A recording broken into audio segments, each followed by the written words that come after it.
नहीं नहीं, तो फिर ये क्या है कि दोनों में से कोई भी चलेगी, लेकिन ये चलेगी सिर्फ डीलिंग फाइनलाइज होने तक, ओह ये ओके। रजिस्ट्री होने में काम नहीं आएगा। Hello everyone, this is me again, Chandrashekhar Arya, आपका अपना दोस्त। आज हम लेके आए हैं हमारा पॉडकास्ट नंबर 2 और हमारे आज के गेस्ट होंगे आशीष गुप्ता। आशीष भाई पिछले कुछ सालों से कनाडा में रह रहे हैं और हमने इनसे बात की है कि कनाडा में रहते हुए आप इंडिया की अपनी किसी प्रॉपर्टी को, किसी होम को जब सेल करते हो तो उसकी क्या प्रोसेस रहती है।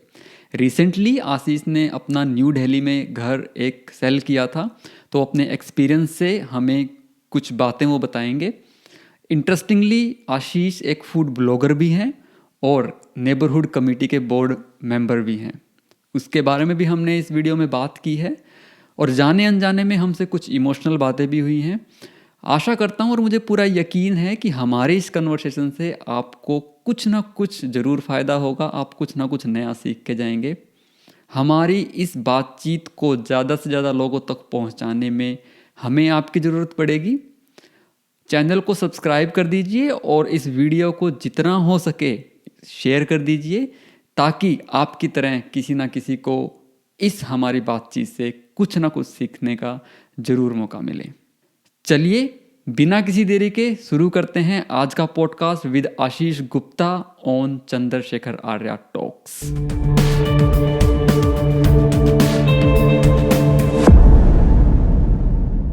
आशीष भाई, कैसे हो? बहुत बढ़िया, आप बताओ।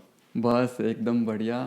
तो समर्स का एंजॉय खूब चला, अब सर्दी की तरफ जा रहे हैं, कैसी फीलिंग आ रही है? बस थोड़ा सा विंटर को याद करो तो लगता है कि बहुत जल्दी आ गया, पर था, वी इंजॉयड। मुझे लगता है कि कैनेडियन वेदर्स में हम समर आधी इंजॉय कर पाते हैं, आधी विंटर की तैयारियों में निकाल देते हैं। आधी यही सोच के निकाल देते कि अब हमारा समर खत्म हो गया। Exactly exactly.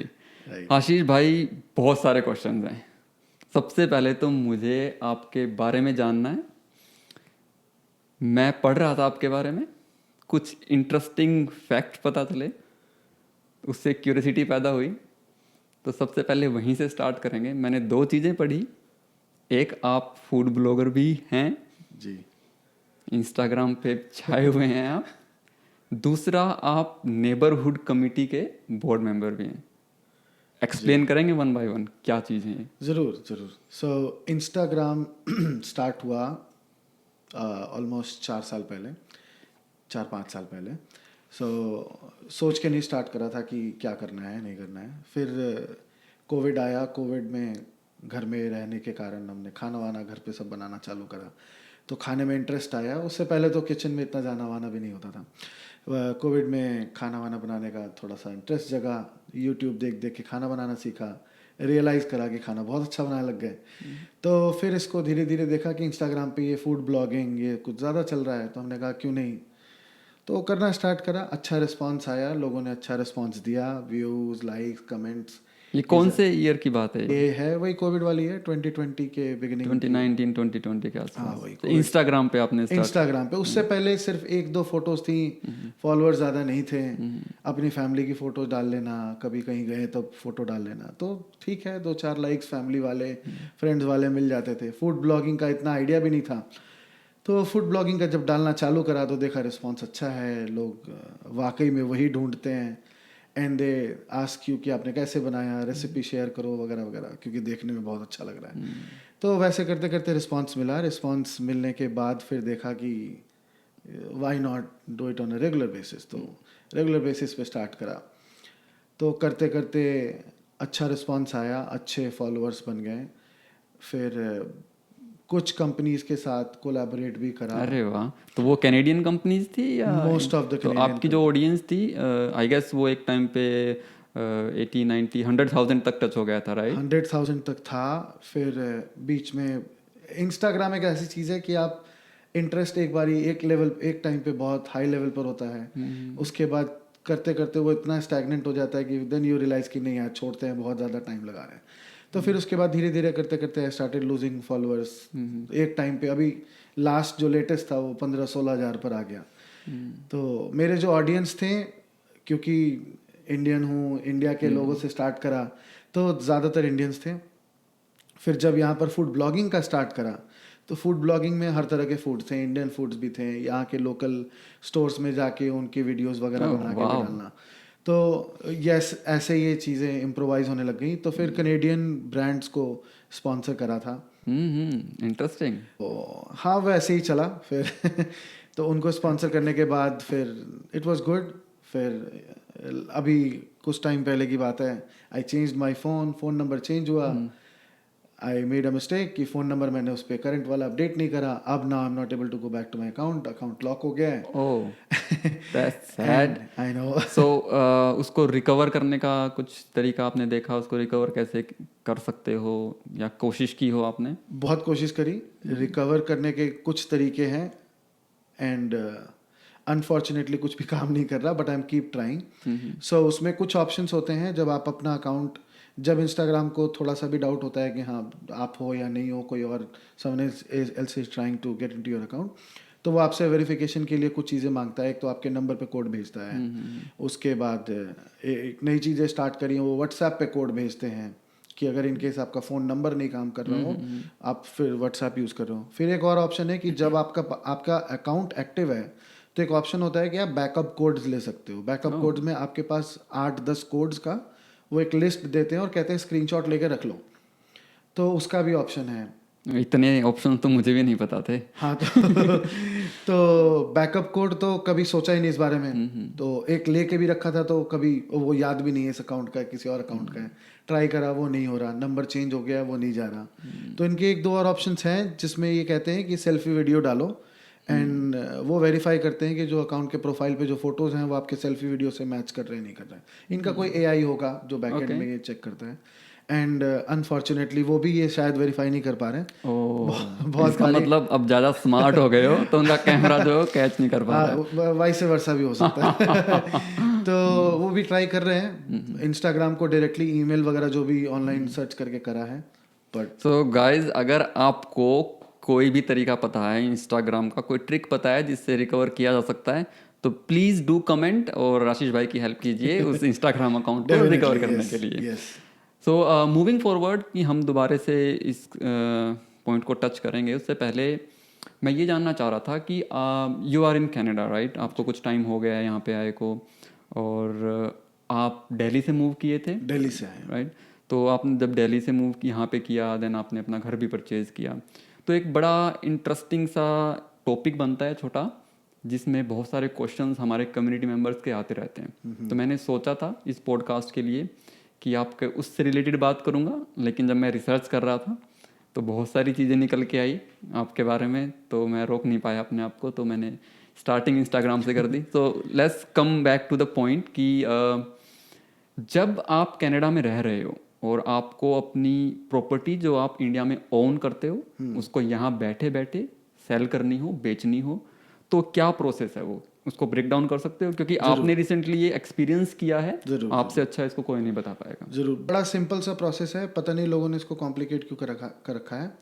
सिंपल सा प्रोसेस ये है कि इसके दो तरीके हैं। एक, आपको जब आप इंडिया से आ रहे हो एंड आपको तभी पता है कि शायद मैं वापस ना आ पाऊँ इसका ट्रांजैक्शन करते वक्त, क्योंकि हर किसी को नहीं पता होता। जब हम इंडिया से आए थे तो हमें नहीं मालूम था कि हमें कल इसे सेल करना है, और वो भी कनाडा में बैठे बैठे सेल करना पड़ जाएगा। तो दो तरीके हैं, या तो आप पहले से प्रिपेयर हो कराओ, वहीं पर पावर ऑफ अटर्नी किसी के नाम की बना दो, वो कोर्ट में जाकर बनता है। किसी वकील को पकड़ो, वहाँ पर जाकर वो आपके साथ कोर्ट में बना देगा। वो जिसके नाम की भी बना रहे हो पावर ऑफ अटर्नी, उसको वहाँ पर होना पड़ेगा। और वो बनाकर दे दो, ताकि वो सिर्फ हेल्प करेगा आपको डीलर के पास जाके डीलिंग करने के लिए। ओके, रुकिए। पावर ऑफ अटर्नी जहाँ तक मुझे पता है, देखो दो तरीके से बनती है। एक तो मैं बना दूं और साइन करके या नोटराइज करा के उसको दे दूं, या एक रजिस्टर होती है बकायदा कोर्ट में। तो क्या दोनों में से कोई भी चलती है, या कोर्ट में रजिस्टर वाली पावर ऑफ अटर्नी करवानी चाहिए? नहीं, तो फिर ये क्या है कि दोनों में से कोई भी चलेगी, लेकिन ये चलेगी सिर्फ डीलिंग फाइनलाइज होने तक। ये रजिस्ट्री होने में काम नहीं आएगी। अच्छा, तो इसका मतलब तो दोनों में से कोई भी काम नहीं आने वाली है, कोई नहीं काम आने वाली आपकी प्रॉपर्टी सेल या टाइटल ट्रांसफर करने में। वो कोई काम नहीं आएगी। तो आपने ये बना दिया ताकि जब आप किसी कस्टमर के पास जा रहे हो, वहां पर जो भी आपका पावर ऑफ अटर्नी जा रहा है, वो आपको कम से कम देख के समझ जाएगा कि हाँ भाई ये ऑथराइज बंदा है, मैं किसी फेक बंदे से नहीं डील कर रहा हूँ। ये उस लिए होता है। रजिस्ट्रार का इंडिया में रूल क्या है, मैं दिल्ली के लिए स्पेसिफिकली बोलूँगा, मुझे बॉम्बे वगैरह का आइडिया नहीं है। तो दिल्ली का रूल क्या है कि जब रजिस्ट्रार ऑफिस में आप जाते हो रजिस्ट्री के लिए, तो उन्हें जो पावर ऑफ अटर्नी चाहिए होती है वो, अगर आप इंडिया से बाहर हैं, उन्हें किसी XYZ रीज़न से पता लगता है कि आप बाहर हो, तो फिर आपको आपके एम्बेसी से बना हुआ पावर ऑफ अटर्नी भेजना होता है। ओके, तो इट मीन्स कि यहाँ की रेगुलेशंस को भी यूज Correct. करना पड़ता है। करेक्ट। तो ये ऐसा थोड़ा सा आपका ये लास्ट मोमेंट की चीज़ है, लेकिन ये तब पता चला कि आप 6 महीने तक के लिए वैलिड होना चाहिए। मतलब अगर आपने आज भेजा है पावर ऑफ अटर्नी, तो अगले 6 महीने में प्रॉपर्टी की रजिस्ट्री हो जानी चाहिए। नहीं होती है, 6 महीने के बाद वो इनवैलिड हो जाता है।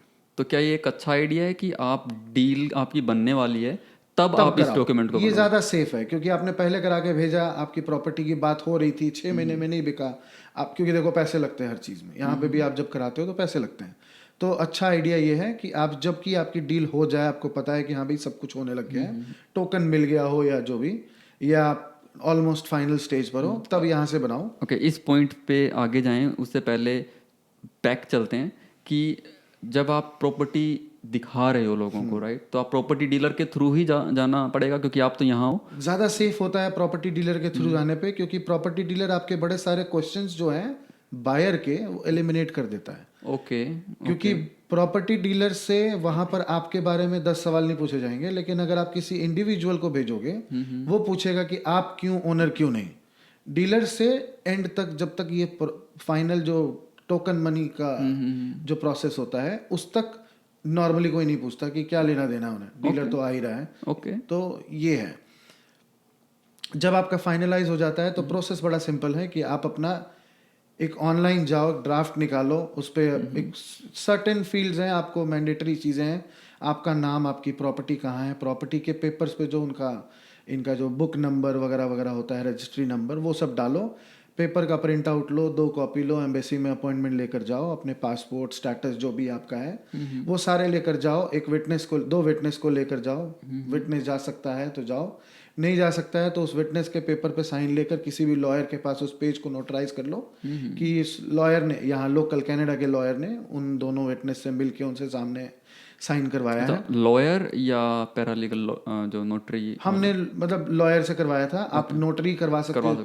whosoever is eligible और ऑथराइज्ड टू नोटरी, तो आप उनसे करा के पेपर डॉक्यूमेंट लो, लेकर जाओ, हाथ के हाथ स्टैंप लगाकर वो पेपर दे देते हैं आपको हाई कमीशन वाले, उसमें फोटोज वगैरह लगाते हैं। इनके वेबसाइट पे सारी चीजें हैं, ये पूरा प्रोसीजर है पावर ऑफ अटर्नी का। तो ये हाई कमीशन की वेबसाइट पे प्रोसीजर है? जरूर, सारी चीजें पूरी अच्छे से लिखी हुई हैं कि आपको डॉक्यूमेंट्स क्या क्या चाहिए, कितने की फीस है, फीस कैसे चाहिए, ये सारी चीजें बड़े अच्छे से पूरा लिखा हुआ है, कोई लंबा चौड़ा प्रोसेस नहीं है। ये सब कराने के बाद ये पेपर को इंडिया भेज दो, रजिस्ट्रार आपकी इसकी ओरिजिनल कॉपी देखेगा, देख के आपको रजिस्ट्री कर देगा। फिर ये वैसे रजिस्ट्री होगी जैसे कि आप वहाँ खुद हो, और उसके बाद अगर ये बैंक मॉर्गेज लोन पर है या जो भी है, बैंक इस ओरिजिनल आपके पावर ऑफ अटर्नी को रख लेता है। अगर आपके बैंक लोन पर नहीं है तो ये आपको स्टैंप करके आपको वापस रजिस्ट्रार आपके ओनर को दे देता है। सिंपल प्रोसीजर है, हमें ज़्यादा कुछ नहीं सोचना पड़ता। बड़ा स्मूथ लग रहा है सुनने में, बट जिस हिसाब से अपने कम्युनिटी मेंबर यहाँ क्वेश्चन पूछते रहते हैं, उससे एक आइडिया लगता है कि शायद थोड़ा मुश्किल प्रोसेस होगा या ऑनलाइन इसकी प्रोसेस अवेलेबल नहीं है। तो this is a good pointer guys. HCI की वेबसाइट के ऊपर पावर ऑफ अटर्नी बनाने का पूरा प्रोसीजर है। क्या इसमें फीस भी लगती है कुछ? हाँ, फीस लगती है, मुझे एग्जैक्ट अमाउंट याद नहीं है, बट वेबसाइट पे इनके लिखा है $60-65 लगे थे शायद फीस पे। ओके, बट डिपेंड्स कि वो वेरी कर सकती है एग्जैक्ट मुझे। अच्छा, ये प्रोसेस जो लीगल प्रोसेस हो गया, स्मूथ लग रहा है, नॉट टू बैड। पर्सनली अगर हम देखें, पूछें कि इस पूरे प्रोसेस के अंदर चैलेंजेस हैं, मतलब किस टाइप के चैलेंजेस हैं? अगर वो सबसे बड़ा चैलेंज मुझे जो लगा वो लगा ट्रांजैक्शन का, पेमेंट ट्रांजैक्शन का। ओके, कि एक हमारे इंडियन कम्युनिटी में ये बड़ा कॉमन है कि लोग यहाँ पर मूव होने के बाद अपना अकाउंट जो है वो NRI वगैरह चेंज नहीं करते हैं। तो ये एक जो चैलेंज है, जब आप ट्रांजैक्शन करते हैं, अपने इंडिया में पता है हमें ट्रांजैक्शंस कैसे होते हैं, तो जब आप पेमेंट लेते हो, अगर उसमें बैंक मॉर्गेज या बैंक इन्वॉल्व्ड है, वो ट्राई करते हैं कि वो पेमेंट आपके NRO अकाउंट में करें। ओके, तो जब ये NRO अकाउंट आ जाता है पिक्चर में, तो आपके लिए पता ही है, सबको पता है कि NRO में बड़े टैक्सेस इन्वॉल्व हैं। And it's not, I am not saying कि आप टैक्स वो करो, बचाने की कोशिश करो।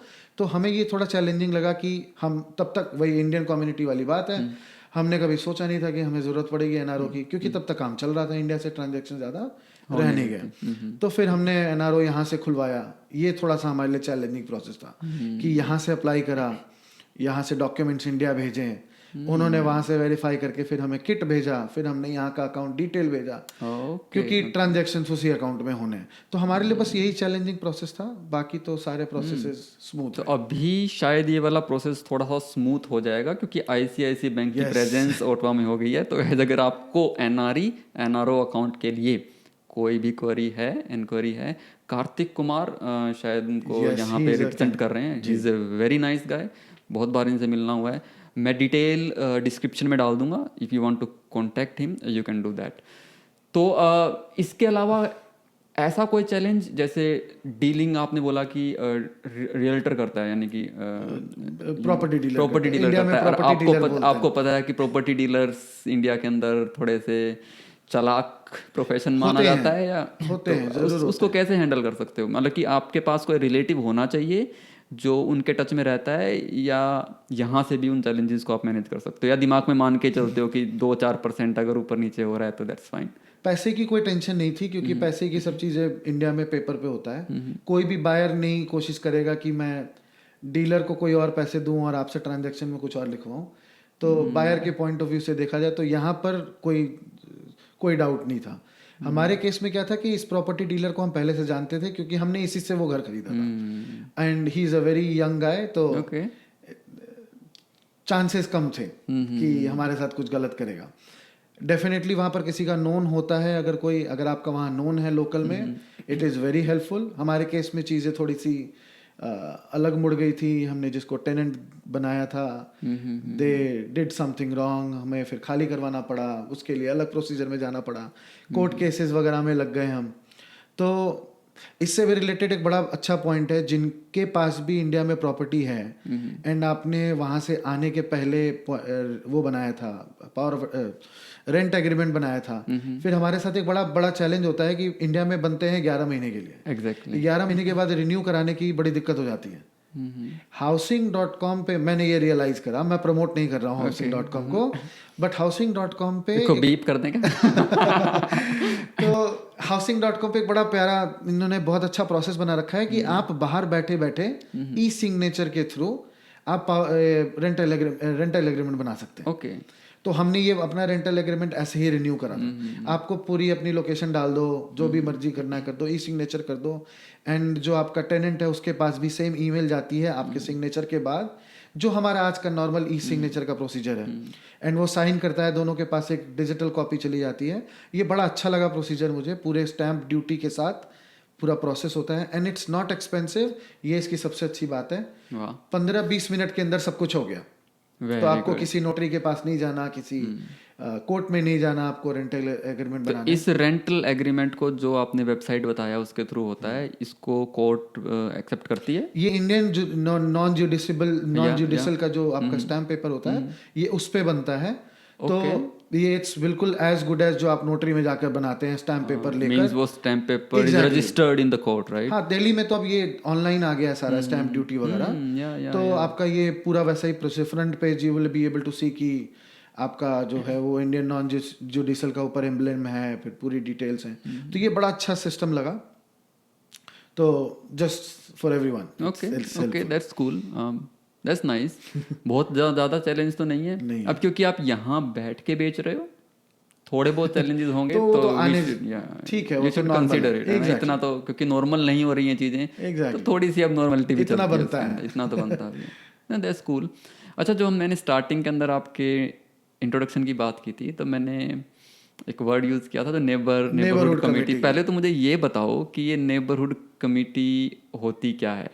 ज़रूर, मैं उसके बारे में सोच रहा था कि उससे पहले नेबरहुड वर्ड को भी बताना, क्योंकि शायद इंडिया में हम उन चीज़ों को कुछ अलग तरीके से बोलते हैं, यहाँ कुछ अलग तरीके से बोलते हैं। तो नेबरहुड क्या होता है और फिर नेबरहुड कमेटी क्या होती है? ज़रूर। सो ये बड़ा अच्छा एक्सपीरियंस है हमारा। मुझे मेरी फैमिली को कनाडा आए हुए 4 साल प्लस हो गए। ओके तो हमने आने के बाद अपना कुछ टाइम ऑटोवा में बिताया। ओके तो ऑटोवा में हम अपार्टमेंट में थे, तो ये सब चीज़ें कुछ पता भी नहीं थी।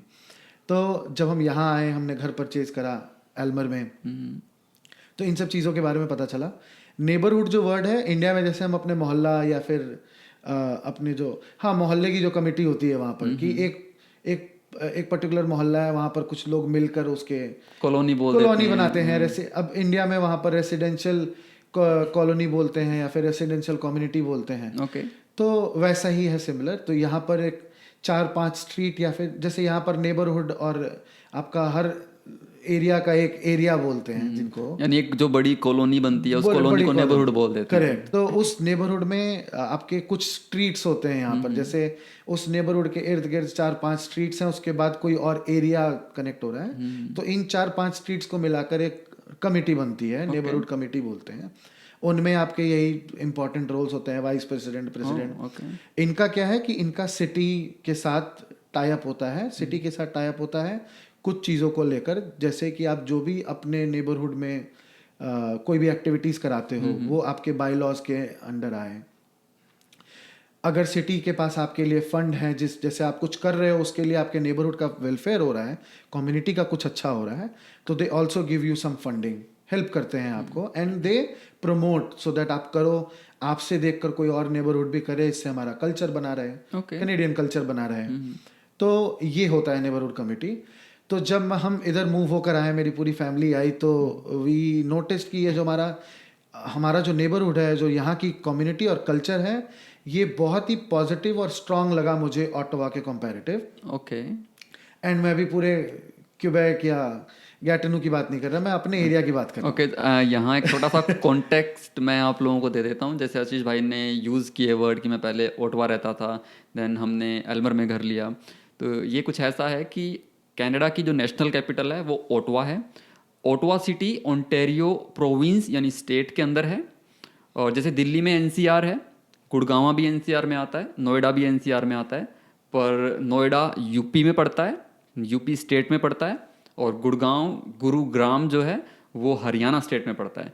वैसे ही कनाडा का जो एनसीआर है उसमें ओटावा एनसीआर रीजन बोला जाता है। तो उसमें गैटिन्यू एक सिटी आती है, वो भी एनसीआर का ही पार्ट है, लेकिन ये गैटिन्यू सिटी ओंटारियो में नहीं है, ये क्यूबेक प्रोविंस यानी कि क्यूबेक स्टेट के अंदर प्रेजेंट है।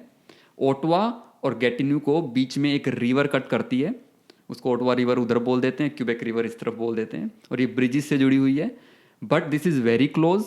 आप ये मान सकते हो कि गैटिन्यू में खड़े होकर आपको ओटावा दिखता है, ओटावा में खड़े होकर आपको गैटिन्यू दिखता है। तो दैट्स व्हाई ही सेड कि मैं वहाँ से मूव हुआ। एंड दिस इज़ अगेन आशीष भाई एक बड़ा अच्छा टॉपिक बनेगा, इस पे हम कोशिश करेंगे आने की, लेकिन उससे पहले आपका जो नेबरहुड वाला जो टॉपिक था हमने छेड़ा था, तो ये जो कमिटी बनी और उसका पार्ट आप बने, कैसे बने? आई मीन क्या प्रोसेस होता है, क्या अप्लाई करना पड़ता है, क्या इलेक्शन होते हैं, कैसे बनते हैं बोर्ड मेंबर उसके? ये बड़ा इंटरेस्टिंग सा केस था मेरे साथ। तो जब मैं इधर आया, जैसे बता रहा था कि नेबरहुड में बड़ी एक्टिविटीज़ होती थी। यहाँ पे नेबरहुड में पिकनिक्स होते हैं, इसमें सारे नेबर्स आते हैं और पार्क में हम पिकनिक करते हैं, बच्चों के लिए एक्टिविटीज़ होती हैं। तो इनका एक फेसबुक ग्रुप है, हमारे सारे जो लोकल जितने नेबरहुड के लोग हैं इनको मिलाकर एक फेसबुक की ग्रुप बनाया हुआ है हमने। तो उन ग्रुप्स पे मैं भी आके ऐड हुआ। ये ग्रुप बड़े हेल्पफुल होते हैं। कभी आपको प्लम्बर चाहिए या आपके घर में कोई प्रॉब्लम हो गया, आपने उस पर डाल दिया, लोग अपने जो भी लोकल के रेफरेंसेस हैं, क्योंकि सब आपके आसपास हैं। तो हमने ये ग्रुप इसलिए ज्वाइन करा था। एक दिन ऐसे ही नोटिस करा कि इनकी कमेटी का एक मीटिंग है एंड एवरीवन इज इनवाइटेड। मैंने कहा चलो क्यों नहीं, इंडिया में तो कभी कर नहीं पाए, काम को लेकर वहाँ इतने फंसे होते थे। मैंने कहा वीकेंड में है, चलते हैं, ट्राई करते हैं। तो गया उनकी कम्युनिटी मीटिंग में, वहाँ गया तो वहाँ हमारे काउंसलर भी थी, उनसे भी मिला, बहुत सारे नेबरहुड के लोगों से मिलने का मौका मिला। तो वहाँ पर उस दिन जाके पता चला कि ये अपने एक कमेटी मेंबर के लिए इनके पास एक ओपनिंग है। तो क्योंकि हमारे जो पुराने जो एक्स कमेटी मेंबर थे उन्होंने शायद रिलोकेट कर लिया, तो हमारे पास एक ओपनिंग थी। मुझे ये पता नहीं था कि नेबरहुड में मैं इतना फेमस हूँ। लोगों ने मुझे देखा होगा पिकनिक्स में, या फिर जो शायद वो इंस्टाग्राम अकाउंट का कमाल तो नहीं था। हो सकता है, क्योंकि कुछ लोग हैं वहाँ पर भी मेरे नेबरहुड के। तो उन लोगों ने मुझे नॉमिनेट करा कि we would like to nominate Ashish. He's a new neighborhood Wow. member. I felt very good, very nice, positive लगा कि एटलीस्ट लोग मुझे देख रहे हैं एंड मैं जो भी कर रहा हूँ somebody is noticing. तो लोगों ने नॉमिनेट करा. नॉमिनेट करने के बाद फिर I said yes, why not. तो मेरा चैलेंज जो only challenge was French speaking thing, क्योंकि हमारा इधर जो है वो मोस्टली फ्रेंच है, हमारी सिटी फ्रेंच है. तो दे सेड कि नहीं, हम बाइलिंगुअल भी हैं, we talk English and we speak English and we communicate. तो मैंने कहा why not, let's try. Okay. तो फिर ऐसे सब स्टार्ट हुआ. मीटिंग्स होती हैं हमारी, तो अच्छा लगता है कि हम नेबरहुड में क्या चल रहा है इसकी प्लानिंग करते हैं. बिहाइंड द सीन की पिकनिक्स को कैसे अच्छा बनाएं, कैसे पूरे नेबरहुड को क्लोज रखें, किड्स के लिए सेफ्टी क्या हो, सारे मेजर्स लेना. जैसे हमारे कुछ मेंबर्स होते हैं, जैसे प्रेसिडेंट है, वाइस प्रेसिडेंट है, सिक्योरिटी डिपार्टमेंट है, एक इन्वायरमेंटल डिपार्टमेंट है. तो प्रेसिडेंट वाइस प्रेसिडेंट का काम है ओवरलुक करना सब कुछ. ट्रेजरर है, उनका काम है जो भी फंडिंग हम अपने पास खुद से कलेक्ट करते हैं या फिर हमें जो सिटी से फंडिंग मिलती है उनका देख रेख करना. देन सिक्योरिटी का काम है कि मोहल्ले में जो भी हो रहा है, नेबरहुड में जो भी हो रहा है, उसकी सिक्योरिटी देखना. जैसे रोड सेफ्टी हो गई, या हम पिकनिक में कुछ अगर एक्टिविटीज़ लगाते हैं तो उससे हमारे बच्चों की सेफ्टी हो गई, या जो भी हमारे ओल्ड एज लोग हैं, पॉपुलेशन है, उनकी सेफ्टी हो गई. ये उनका काम है. इन्वायरमेंटल वाले जो हैं उनका काम है, जो जैसे हम पिकनिक कर रहे हैं उनके गार्बेजेस सही जगह जा रहे हैं कि नहीं जा रहे हैं, हमारा पार्क क्लीन है कि नहीं है, सिटी ने हमारी सड़कें क्लीन की कि नहीं की, कोई स्ट्रीट ऐसा तो नहीं है जहाँ पर कॉर्नर में होने के कारण उनकी चीज़ें क्लीन नहीं हो पा रही हैं, तो उनको सिटी के साथ कोलैबोरेट करके करना. ये सारी चीज़ें हैं, ये बड़ा पॉजिटिव लगता है. एंड अगर कुछ ऐसी चीज़ें होती हैं जिसमें किसी को आपकी ज़रूरत है, तो सबसे पहले कमिटी मेंबर्स खड़े होते हैं कि हाँ we are here, don't worry, और हम सब मिलके फिर पूरा नेबरहुड इकट्ठा होता है and then we deal in like with the situations. तो it's good. And this is a volunteering. Yes, आप वॉलंटरी कर सकते हो कमिटी मेंबर्स, लेकिन ये अब जैसे 5 लोग हैं, अनलेस कोई 5 में से एक छोड़कर जाता है, ये दूसरा मेंबर नहीं आता है. ये इन्होंने अपनी close net community member committee member बनाई हुई है. उसके बाद इनके या तो कोई बंदा नॉमिनेट करके आ जाए, या तो अगर कोई नॉमिनेशन नहीं आती है तो फिर ये वोटिंग डालते हैं कि ये अपने फेसबुक ग्रुप पे या फिर ईमेल या पैम्पलेट. हम अभी भी ओल्ड स्कूल मॉडल यहाँ पे यूज़ करते हैं. लोग पैम्पलेट लेकर जाते हैं, घरों में डालते हैं. तो अगर मैं नॉमिनेट नहीं होता या मैं वहाँ पर नहीं होता तो शायद ये एक वोटिंग प्रोसीजर में जाता. लोगों से बोलते हैं कि please come forward if you want to get yourself nominated, या फिर आप वोटिंग्स में जाना चाहते हैं, we have a vacation of a community member, वैसे करके. तो ऐसा प्रोसीजर होता है. That's interesting. अच्छा, एक डायरेक्ट सवाल है आशीष भाई, सॉरी, क्या ये काउंसलर के इलेक्शन लड़ने की सीडी तो नहीं है कुछ? ओहो, नहीं नहीं नहीं, अरे नहीं. मतलब जितने टाइम इंटरेस्ट है पॉलिटिक्स में आपका? अरे नहीं, पॉलिटिक्स में इंटरेस्ट नहीं है. इंटरेस्ट सिर्फ इसलिए है कि देखो बच्चे हैं हमारे भी, मेरी भी बेटी है, एंड हमारे नेबरहुड में बहुत सारे बच्चे हैं. तो अच्छा लगता है जब मैं उनके लिए भी और अपनी बेटी के लिए भी एक सेफ स्पेस, एक ऐसा स्पेस जहाँ पर मेरी बेटी, मेरी फैमिली एंड कोई भी, वी ऑल आर इमिग्रेंट्स, हमारे लिए एक सेफ स्पेस होना मेरे लिए एक बहुत बड़ी बात है. कि मैं एक फ्रेंच कम्युनिटी में आकर, मैं अभी ओंटारियो की भी बात नहीं करूंगा, हमें सबको पता है कि ओंटारियो में कितने देसी लोग हैं. सही है. तो मैं एक फ्रेंच कम्युनिटी में आकर मैं उनका एक मेंबर होके अपनी फैमिली का एक स्पेस बनाना मेरे लिए ये बहुत बड़ी बात है. नहीं, this is really good and really congratulate you for this and best wishes कि आप आगे भी कुछ करो, क्योंकि मुझे भी आपके थ्रू इन्फॉर्मेशन मिलती है कई बार कि ये फंक्शन यहाँ हो रहा है, कुछ हो रहा है. तो this is really good to connect community, और स्पेशली बच्चों के लिए बड़ा अच्छा रहता है. और I really thanks you for participating in this kind of activity. Ashish भाई, बहुत सारे सवाल थे लेकिन पता नहीं टाइम बहुत तेजी से निकलता जा रहा है. इस एपिसोड को मैं अब अंत की तरफ ले जाऊंगा, लेकिन उस पे जाने से पहले एक क्विक टॉपिक को मैं टच करना चाहूँगा. जैसे जैसे हम बात कर रहे थे ना, जब आपने बताया कि कोविड के दौरान आपने इंस्टाग्राम वगैरह स्टार्ट किया, तो मेरे ना फ्लैशबैक चलने स्टार्ट हो गए थोड़े से. मैं 2008 में, मैंने लास्ट पॉडकास्ट में भी बताया था कि मैंने इंडिया से मूव लिया था पहली बार. मैं स्कॉटलैंड गया था, यूके गया था अपनी स्टडीज़ के लिए. उस वक्त ना देश दूर लगते थे, राइट. उस वक्त वीडियो कॉलिंग्स का इतना नहीं था। मुझे याद है कि याहू मैसेंजर होता था, वो कंप्यूटर पे बैठना पड़ता था, तो वीक में 10 डेज में एक दिन उधर पेरेंट्स बैठते थे, इधर मैं बैठता था, तो वो दूर लगता था, राइट। और व्हाट्सएप कॉल्स वगैरह नहीं थी, नॉर्मल कॉल्स ही करनी पड़ती थी, वो महंगी थी। जाना बहुत कम बार होता था क्योंकि टिकट्स बहुत महंगी थी, एयर टिकट्स बहुत महंगी थी। जब मैं वापस गया इंडिया 2011 में, तो ग्रेजुअली क्या हुआ, धीरे धीरे ग्लोबलाइजेशन बढ़ता गया, चीज़ें सस्ती होती गई, डिजिटलाइजेशन होने लगा, तो 15, 16, 17 तक आते आते लगने लगा कि पूरी दुनिया एक ही बात है, यहाँ रह लो या विदेश में रह लो, बेंगलोर रह लो या कनाडा रह लो या लंदन रह लो, बात एक ही है। वही 6 महीने में, साल में एक बार आना होता है, कॉल्स पे बात हो जाती है, सब कुछ। तो वो सब चीज़ें ना, दूरियां कम लगने लग गई थी। देन मैं यहाँ आया और एकदम से कोविड हिट कर गया। तब रियलाइज़ हुआ कि चीज़ें बहुत जल्दी चेंज भी हो जाती हैं, और वहाँ हमने फील किया कि इंडिया कितना दूर हो गया है, हम इंडिया जा नहीं पा रहे थे, कुछ भी नहीं कर पा रहे थे। आई एम प्रीटी श्योर कि आपके पास कुछ एक्सपीरियंस है उस दौरान का, मुझे कुछ मेमोरीज हैं उन एक्सपीरियंसेस की। कुछ उस पर बताओगे कि आपका कोई कोविड में ऐसा एक्सपीरियंस जिसने आपको दूरियां महसूस करवाई हो इंडिया से? दूरियां की तो जब बात करें तो मुझे तो ये फील हो गया कि हम इंडिया में रह के भी एक दूसरे से दूर थे।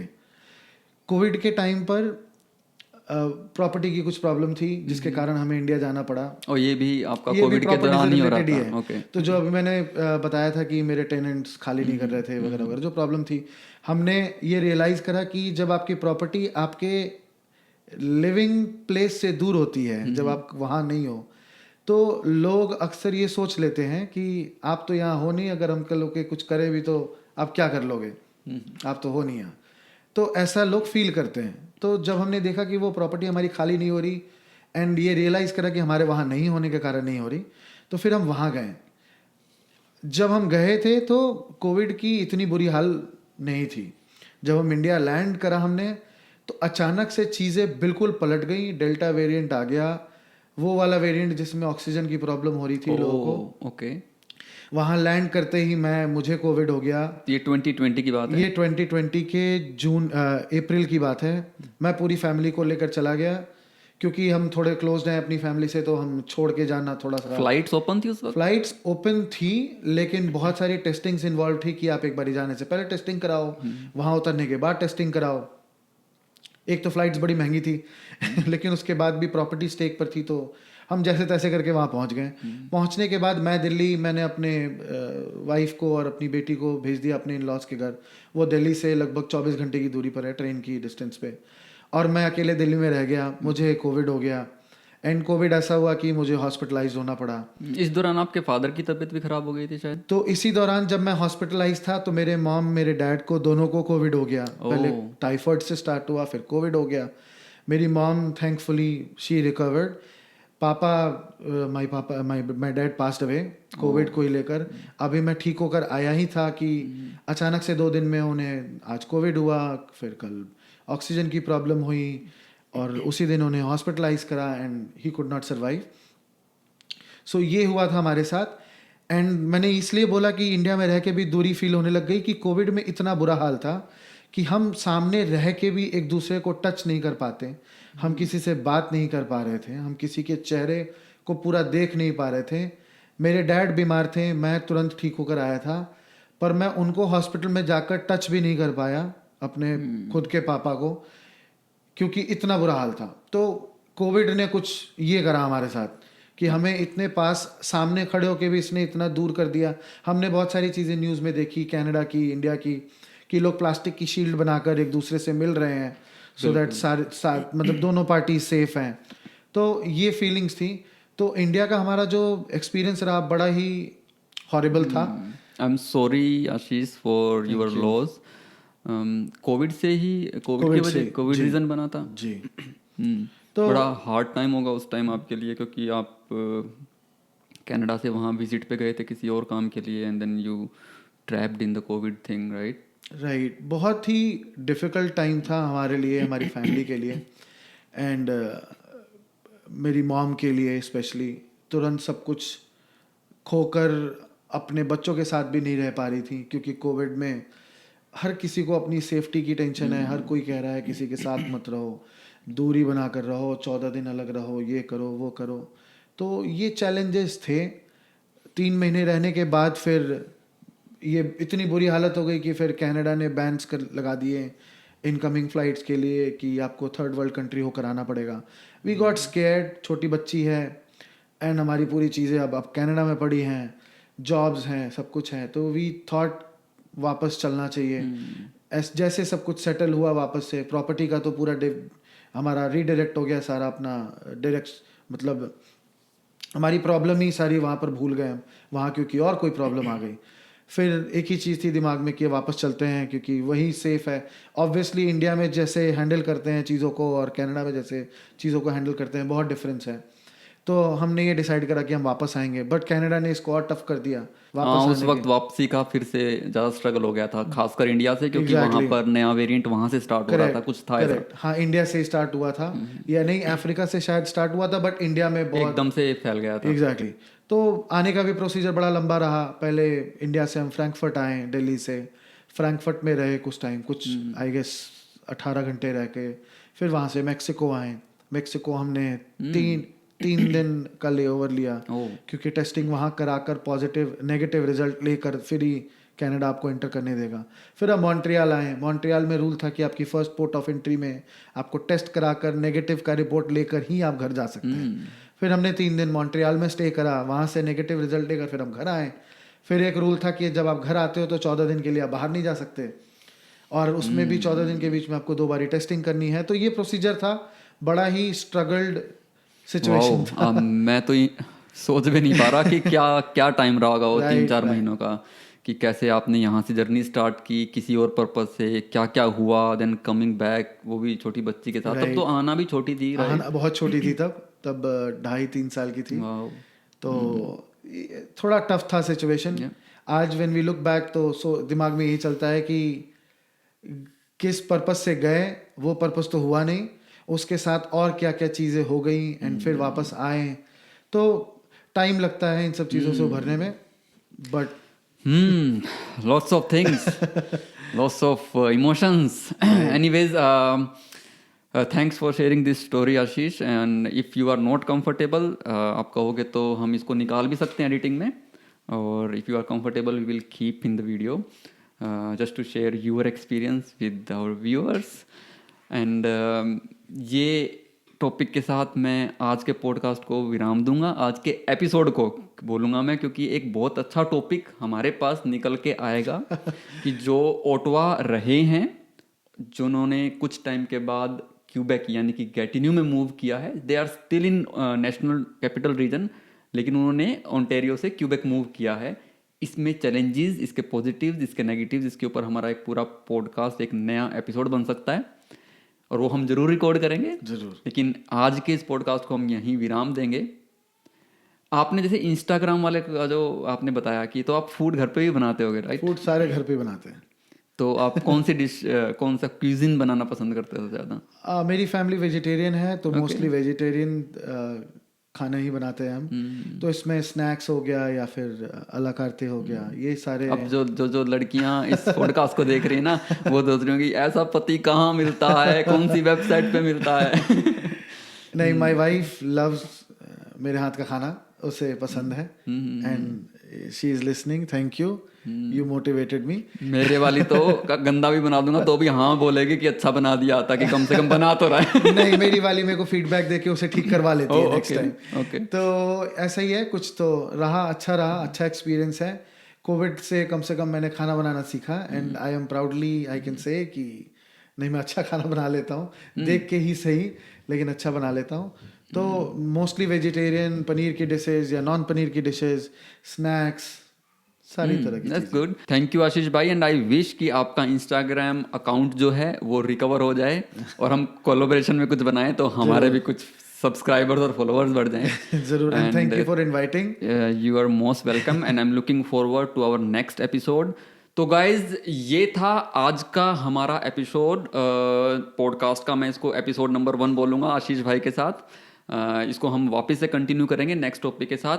अगर आपको ये पॉडकास्ट अच्छा लगा, अगर आप किसी ऐसे इंसान को जानते हो जो कनाडा में है और अपना प्रॉपर्टी को इंडिया में सेल करना चाहता है, या कुछ आप ऐसे लोगों को जानते हो जो लोग एक्सपीरियंसेस से न्यू लर्निंग सीखना चाहते हैं, तो हमारे इस पॉडकास्ट को शेयर कर दीजिएगा, लाइक कर दीजिएगा और अपने फ्रेंड्स और अपनी फैमिली के व्हाट्सएप ग्रुप में भी फॉरवर्ड कर दीजिएगा।